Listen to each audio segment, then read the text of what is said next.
Hello and welcome to this week's episode of Coast News. And as always, we've got some amazing news from different theme parks, rides, attractions and events all over the world.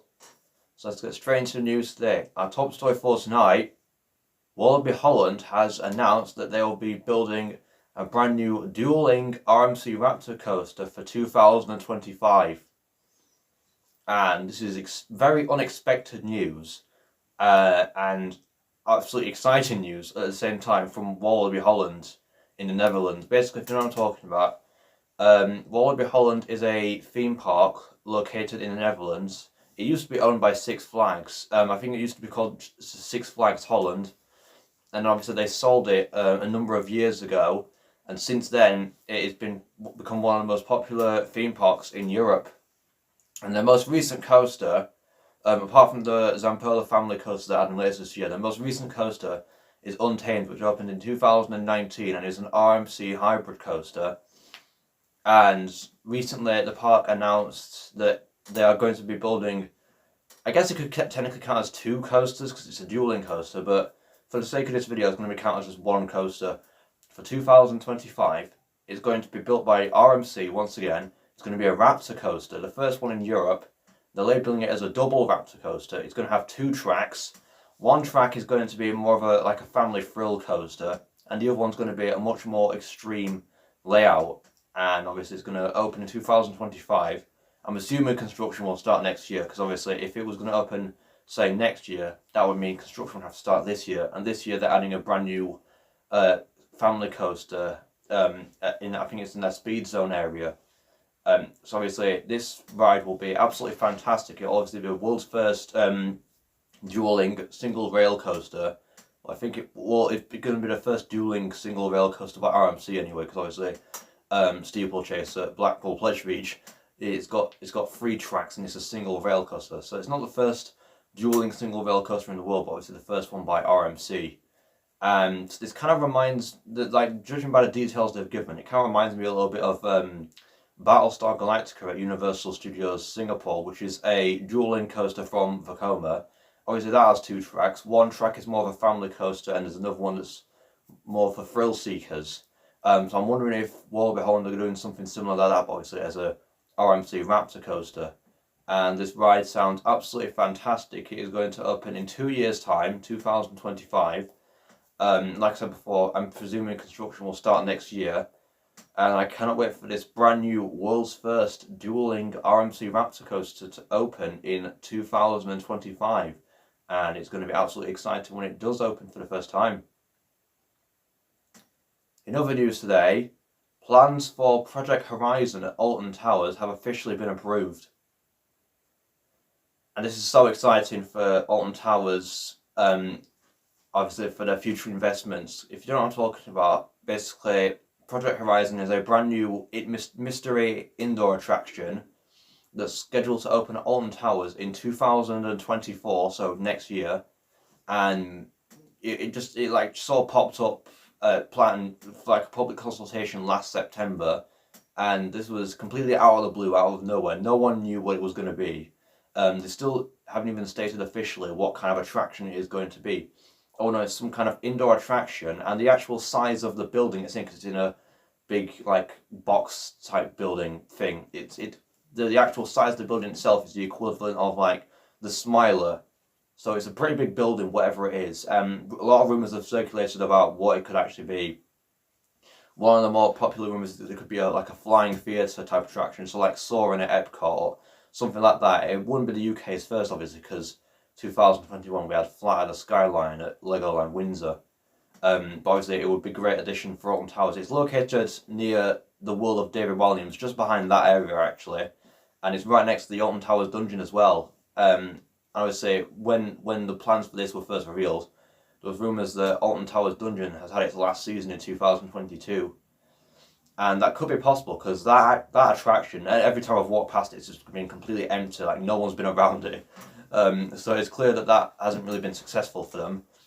However, recently, obviously the local council that approved it must probably know what it actually is because they approved it, what's inside the building that is. But plans were recently approved for the attraction, And obviously there's another rumour that has a bit more evidence stating it could be a brand new indoor roller coaster.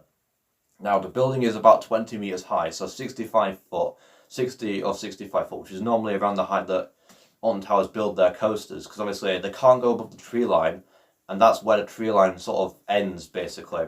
Most of their coasters are around that height. So it is definitely plausible. Plus the building is around the same size as like the Smiler, so it is definitely plausible this could be a brand new roller coaster of some sort. But whatever it is, and the plans recently were approved by the local council. So hopefully, fingers crossed, construction should start within the next few weeks, or maybe months, or maybe even weeks. And we will see this brand new attraction open at Alton Towers in 2024. There's rumours it could be SW9 or something like that. I actually did a video about that. It could be SW9. But whatever it is, I cannot wait for this brand new attraction to open at Alton Towers in 2024. Also in the news today, testing for Serengeti Flyer at Busch Gardens Tampa has officially commenced. And obviously this is brilliant for Busch Gardens Tampa and this brand new attraction. If you don't know what I'm talking about, basically Serengeti Flyer is a brand new S&S Screaming Swing attraction that's opening at Busch Gardens Tampa in Florida for this season. It was announced last year. It's going to be, I think it's like the world's tallest S&S Screaming Swing. I think it's around 130 foot tall or something like that, 135, 137 foot tall, so it's pretty big. And obviously, if you don't know what an S&S Screaming Swing is, think of something like Rush at Thorpe Park. That's an S&S Screaming Swing, but obviously the one that's being built at Busch Gardens is much bigger than Rush at Thorpe Park. I think Rush is probably around 60, 70 foot tall, something like that. This is much bigger. This is 130 foot tall, 40 foot tall. It's literally taller than a lot of the coasters in the UK. That is actually quite mad to think that this brand new S&S Screaming Swing is taller than most coasters in the UK. That just goes to show that the scale of the attractions, not just the coasters, but the rides in America are much bigger than that of the UK. Because the tallest S&S Screaming Swings in the world are over 130 foot tall. And it's going to be an absolutely fantastic attraction when it does open later this season. And obviously, recently, I'm pretty sure today or something, testing commenced for the attraction. Obviously, it's quite a simple attraction. It's literally just two arms connected to this arch structure going, that's sort of like this shaped.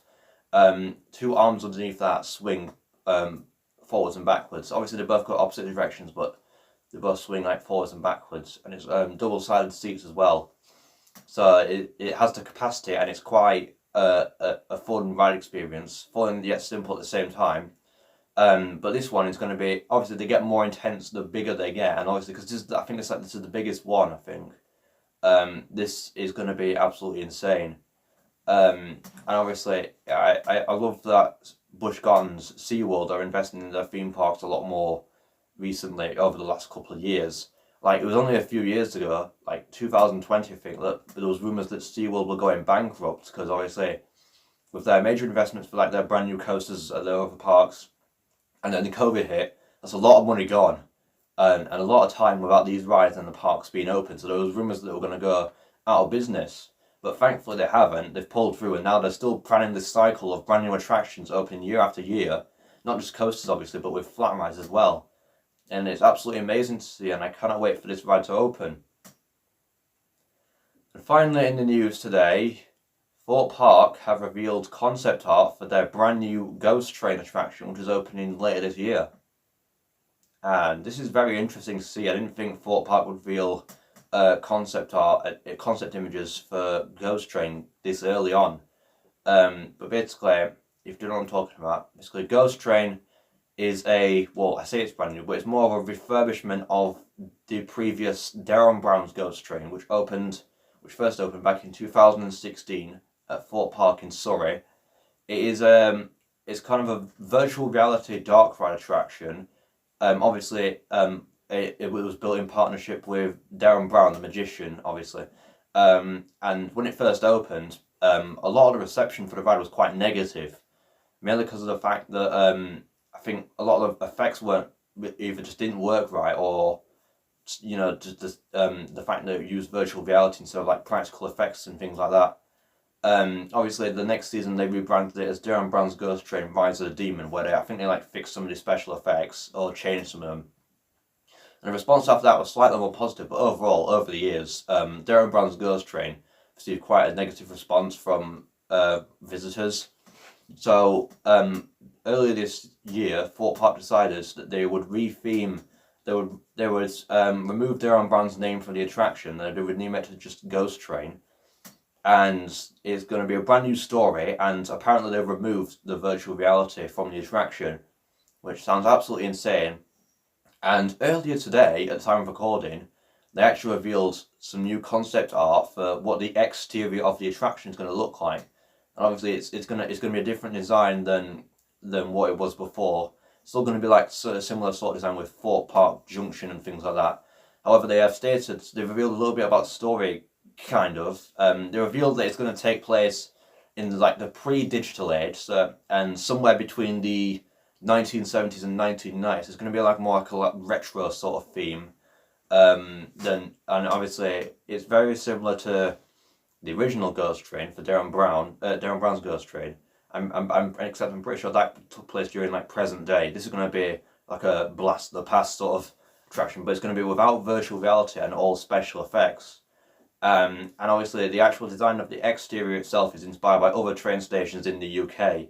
It's very cool to see how they've done that, and it definitely looks like something from like the 70s and 80s.